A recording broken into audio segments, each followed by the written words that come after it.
Assalamualaikum warahmatullahi wabarakatuh. Perkenalkan kami dari kelompok 5. Di sini kami akan menampilkan hasil olah data kami menggunakan SPSS. Sebelumnya, perkenalkan saya Nurhaliza dengan NIM F1C222049. Saya Dinda Brilian dengan NIM F1C222007. Saya Ferdinand Manurung dengan NIM F1C222015.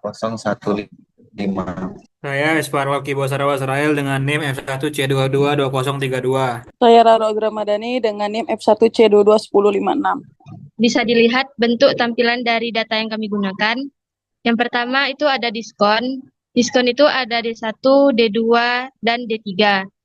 Kemudian untuk iklan itu ada B1, B2, B3, dan seterusnya. Di sini untuk perulangannya itu ada 2 kali, di mana itu kami mengambil minggu pertama, minggu kedua, kemudian diulang lagi dihitung minggu pertama, minggu kedua, dan seterusnya.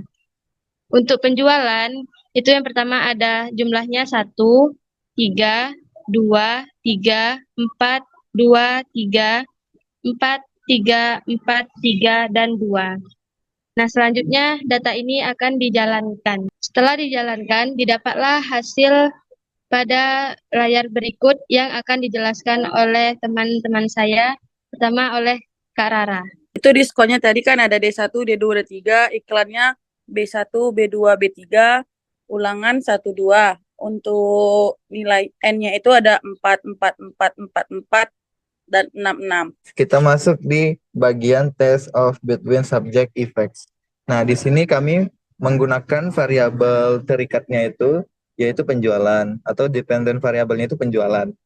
Nah, untuk yang bagian satu itu dapat kita lihat, itu ada correct set model dengan nilai sum of square-nya itu 9,167, dengan degree of freedom-nya atau derajat bebasnya 7, dengan mean square-nya 1,31, dan nilai F-nya itu 10,476 dengan nilai signifikannya 0,019. Di sini bahwa membuktikan jika correction model ini signifikan karena nilai p-value-nya itu di bawah 0,05. Yang bagian kedua itu ada intercept. Nah, dari intercept ini dapat dilihat bahwa nilai sum of square-nya itu 96,333 dengan derajat bebasnya 1 dan nilai mean square-nya itu 96,333 dengan F-nya 770,667 dengan nilai signifikannya itu 0,0000. Nah, di sini dapat dikatakan bahwa intercept ini juga signifikan karena nilai p-value-nya di bawah 0,05. Untuk yang bagian ketiga itu ada iklan.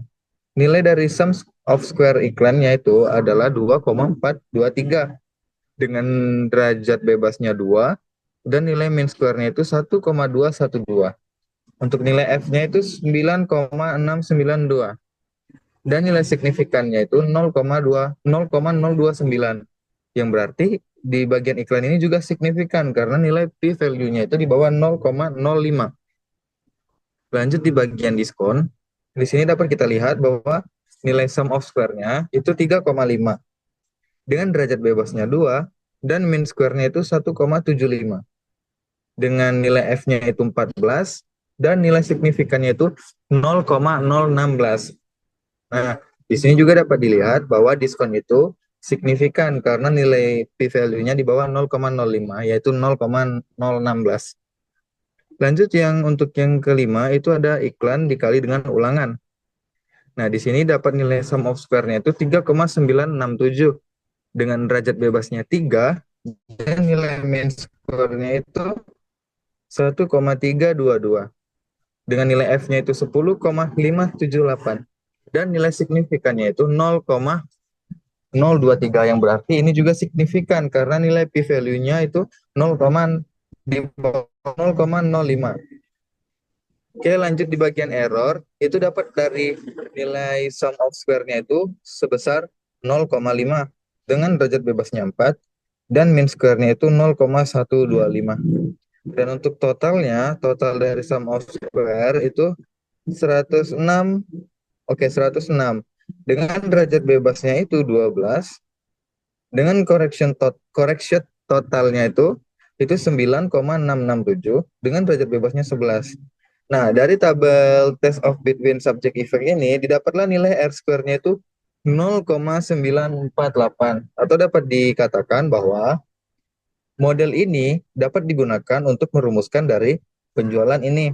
Dan juga nilai R kuadratnya atau adjusted R square-nya itu 0,858 yang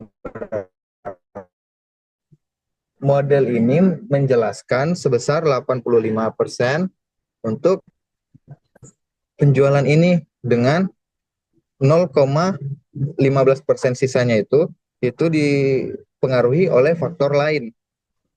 Oke, selanjutnya akan dibacakan oleh teman saya. Oke, selanjutnya di bagian post hoc test itu untuk diskon.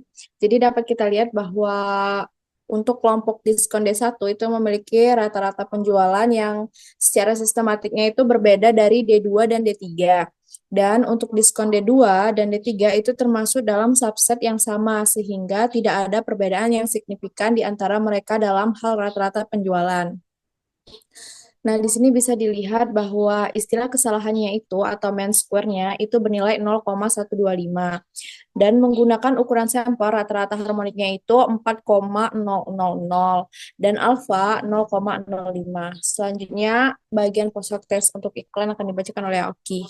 Baiklah, untuk bagian iklan, berdasarkan tabel homogeneous subsets dengan metode Duncan, berikut adalah kesimpulan yang dapat diambil. Yang pertama yaitu kelompok homogen. Iklan B1 dan B3 berada dalam satu kelompok homogen atau subset 1. Karena nilai rata-rata penjualan mereka tidak berbeda signifikan. Untuk iklan B2 membentuk kelompok homogen tersendiri atau subset 2. Karena nilai rata-rata penjualannya berbeda signifikan dari B3 dan B1. Yang kedua, rata-rata penjualannya untuk masing-masing iklan adalah B3 itu 2,225, B1 itu 2,75, B2 itu 3,50. Dan untuk ketiga, signifikansinya, nilai signifikansi menunjukkan bahwa perbedaan rata-rata antara kelompok homogen adalah signifikan pada alfa 0,05. Kesimpulan umumnya, iklan B2 menunjukkan rata-rata penjualan yang lebih tinggi dibandingkan B3 dan B1. Sementara B3 dan B1 tidak menunjukkan perbedaan signifikan satu sama lain. Baiklah, untuk dari analisis yang kami lakukan ini dapat disimpulkan bahwa untuk bagian iklan dan diskon itu berpengaruh signifikan pada penjualan. Tetapi iklan dan diskon ini tidak saling berkaitan atau mereka itu berpisah dan dengan menghasilkan nilai signifikan yang sama yang berbeda untuk penjualannya. Dan juga model yang kami buat ini dapat digunakan untuk merumuskan dari analisis yang kami lakukan dan juga dapat untuk menjelaskan dari model-model yang telah kami lakukan ini. Mohon maaf, kami akhiri. Wassalamualaikum warahmatullahi wabarakatuh.